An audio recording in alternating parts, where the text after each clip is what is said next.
Hi, this is Jason Robinson. I just wanted to go over some specifics of this Jeep Grand Cherokee.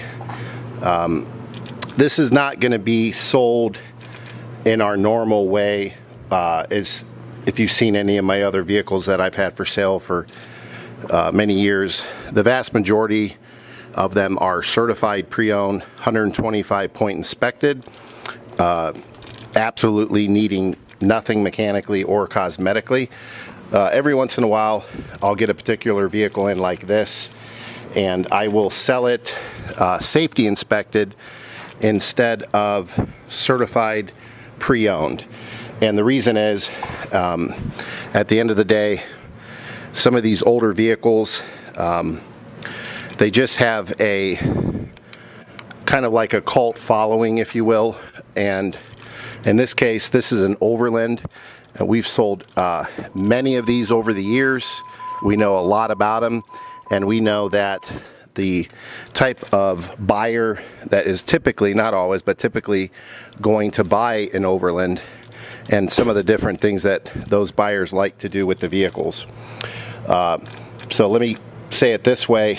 It is a very, very clean Jeep. As you can already see here, there's really nothing to apologize for cosmetically. There's no rust. It's solid underneath. Obviously there's going to be a little bit of surface rust underneath. No problematic rust. Brake lines, fuel lines are solid. Floorboards, frame is solid. There's really nothing to apologize for cosmetically.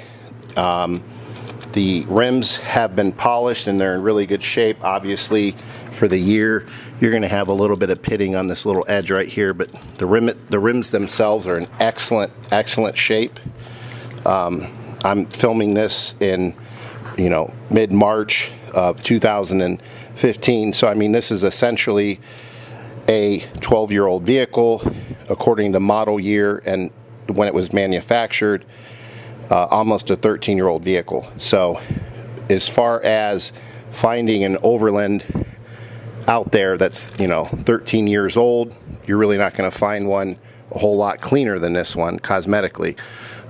If you've already watched, looked at the other pictures and such, you'll see that the seats are in excellent shape.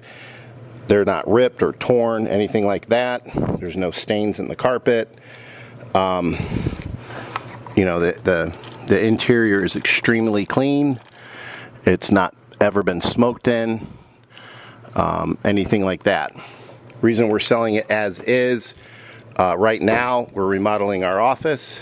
We're training a new sales manager, and I'm getting ready to go on vacation, and our mechanic is backed up. And so a lot of our Overland drivers, people that buy these, Colorado, California, and Oregon, a little bit further out west, or people around here like to get them for hunting vehicles and things like that. They like to do the work themselves. And so we're just going to get rid of this at a quick profit and not certify it. So that being said, the power mirror on this side does not work, which is really not a big deal. If you drive it, you set it one time, you'll really never be able to, never have a need to move it again. It's not something that you would move all the time unless you drive it half the time and your wife drives it half the time and she's a foot shorter than you. It's the passenger side one, not the driver's side. Driver's side works fine. The front end on this vehicle, a lot of the parts are original. None of them are broke, but they're original. And so it's going to have a little bit of that, what they call Chrysler slot blocks. Nothing needs to be fixed for a safety issue. But there again, if you're, stereotypical Overland driver, you may want to put some front end parts on it as well. And let me go over some things inside here. Okay, as far as the interior of the vehicle, as I've already said, cosmetically, nothing to apologize for. There's a couple of issues that we're going to point out. Again, a lot of my Overland drivers would never even care about this. They don't even want to fix it, and if they did, they would do it themselves, make it a non-issue, so there's no sense in me paying to have it fixed when the typical overland driver is just going to use this up at a cabin or something in, you know, Colorado. So I'm going to point these out. The main one that is a complete non-issue, if you look here, the vehicle is running. You can hear it, and these are all your gauges. Everything's running fine. And then what will happen with some of these Jeep Grand Cherokees from 02 to 04, and a lot of your older Cherokees 97 to 01, every once in a while you may drive for days and it's fine, and then every once in a while this oil gauge will drop low. A lot of times it's a sending unit, they're 20 bucks, not a big deal. Every once in a while it may be the cluster itself, this whole cluster. This cluster comes out, and there are different people, you know, in your town. You can give it to them and they just kind of rebuild the gears and stuff. It's about 120 bucks. There's places online, you take it out, you FedEx it to them, they rebuild it and FedEx it back in about 2 days, 3 days. And those places are anywhere from 150 bucks to 175, something like that. Sometimes it's the cluster, it's the needle there, because if you look here, this has what's called idiot lights, and those idiot lights will tell you if you have a legitimate problem. And so when you start the car up for the first time, they'll all light up, you know, to show you they're still working. So we've never had a problem with these. Every once in a while it'll get low, and it's either a sending unit or it's a cluster, and the car runs fine, and it's not like it has legitimate oil pressure that's low. It's just the sending unit or the cluster. And the other thing that we've learned from dealing directly with Jeep themselves, high up in not only your local mechanics, but who your local mechanics at a Jeep dealer, when they call down to Chrysler themselves, the expert mechanics will tell you to use Rotilla oil 10W40 with a factory oil filter on these.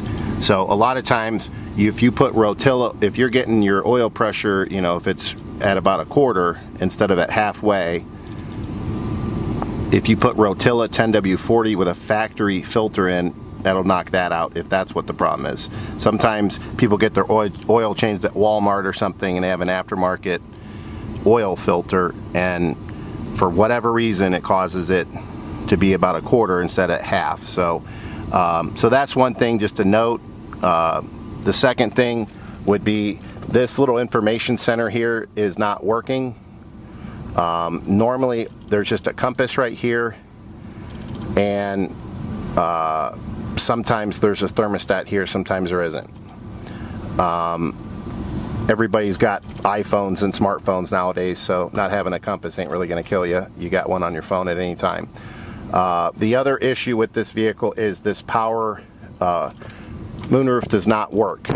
There's no power to the power moonroof. Probably because the motor broke. This was before we got it, obviously. And just maybe it only opens up to here, and just to be safe so it doesn't break half open, the prior owner shut it and then disconnected it, of, you know, some reason disconnected it. It does not leak. There's zero leaks or anything like that. It's just basically you can have a normal roof, or you know, you can have essentially a sunroof, not a power moonroof. So you got that issue, no big deal. You got this.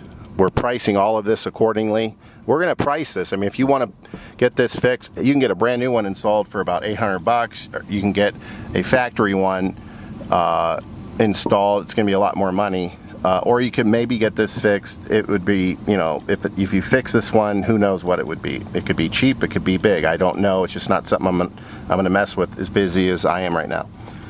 that power mirror on that side doesn't work, and then you have an intermittent oil gauge issue that may go away if you drive it all the time, or if we're actually gonna put Rotilla oil with the 10W40 in after I leave here, so that part of it will be done, and maybe you have to put a oil sending unit in later on if it starts doing it again, or maybe a cluster, again, 150 bucks. So those are really the only issues as far as electronically.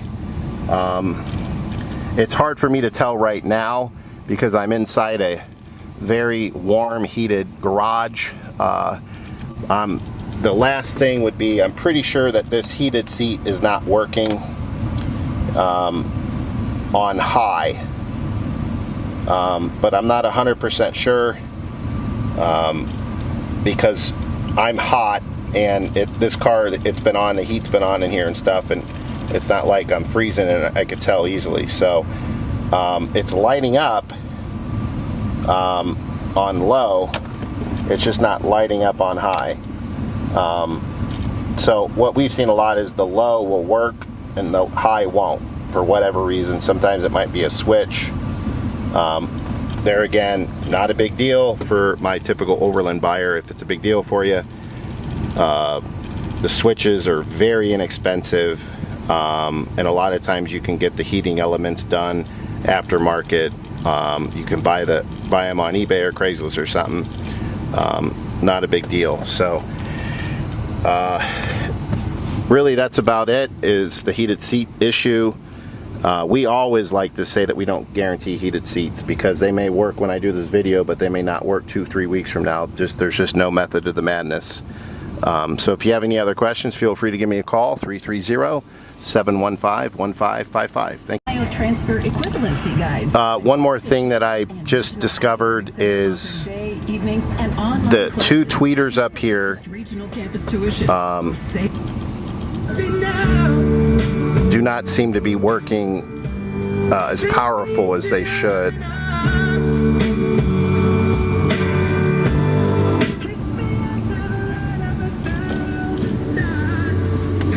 And so you got a tweeter and a 6x9. They're a little bit muffled on that side, and then this one up here's got a little bit, when there's bass, it's got a little bit of a, well, it's not really too bad, but it's got a little bit of a staticky sound to it. But if you go to rear and you bring it up to about 7, it's perfect. Again, these are 20 bucks at Walmart, not a big deal. Pop it in, you're done. So